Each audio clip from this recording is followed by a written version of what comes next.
Sometimes the TM will do the work for you, but even when it does, it still requires you to do some prep work before the inventory. What am I talking about?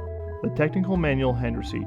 The TMHR is the document that is sometimes provided by the writers of the TM. It's a pre-printed accountability guide for your item, ready to be used as a hand receipt to issue the equipment to your subordinates at the same time it's issued to you. The TMHR should match the TM component listing exactly with every item and their usable on-code listed, as they are in the TM. Because the format of the hand receipt is slightly different, it will also have more information about the item, often listing more complete descriptions, ordering information, and most importantly, the ARC code. Before we look at the typical TMHR, there are a few key warnings you need to know about. First, the TMHR is not the authorizing document for your components.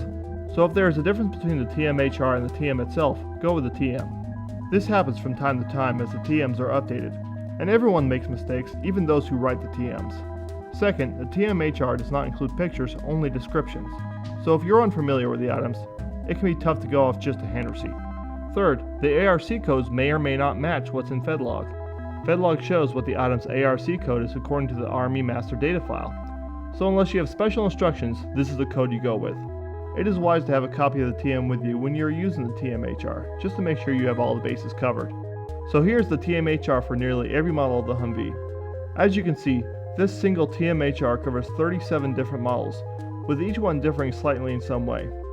Many of these will come with one or several unique components, while others will come with the basic components but have a mechanical difference from the rest. Knowing what model you're accounting for is critical, because as you can see there are several usable on-codes. So here's the actual hand receipt.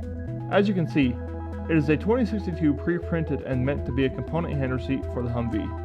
The first thing I want to point out is that every model that the manual covers is listed in the DA 2062. Obviously, you will not be accounting for every item. Simply mark the model you're accounting for in the quantity column with the amount that you have. This number becomes a multiplier for the rest of the items that you must account for. But for this video, we will treat it like you're only accounting for one truck. Let's say the M1097. Once you find your model, you can see that the usable on-code is in the description block. For every item, the usable on-code will be in the same location. Skipping to page 3, the HR shows the COEI items. So what COEI comes with our 1097? If you recall, our usable on-code was HVY. Looking at the COEI, here are the items that would come with our truck. When the usable on-code reads all except and you do not see your usable on-code, that means the item comes with your vehicle. However, this particular item only comes with vehicles equipped with a winch, as noted in the description. So make sure that you read the whole description first, as if your truck does not have a winch, you are not responsible to account for that item. Moving on to the BII, you'll see that some items have nothing in the usable on-code area. This indicates that every model comes with this component, just like the TM. You also see some of the usable on-code areas with special instructions, like showing what serial numbers the component comes with. Again, you must ensure that you pay attention to detail here, as it will determine what items you must account for. The last thing I want to point out is a strange occurrence in some listings. A listing within a listing. At the top of page 4, you'll see an item named Bag, Jack, and Tool Stowage. So at first glance, you would think that it's just a bag for the jack set. As you see below the item, the next 5 items are slightly indented. This means that these items come with the item above it. In other listings, they may do it slightly differently though.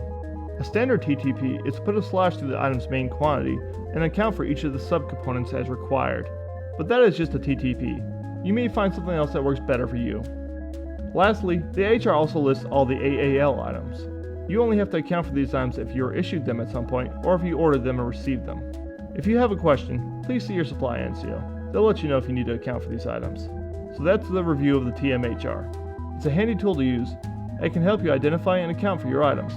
But I recommend that, until you are familiar with your item, you use the TM or at least have it when you do the inventory. Here's some key takeaways from this video. Number 1. A TMHR is not an authorizing document for components. Number 2. Double check your ARCs with FedLog. Number 3. Pay close attention to the notes and description on the usable on-code, as they may be very specific. If you enjoyed this video, please click on the subscribe button. And until next time, remember, the Army goes rolling along.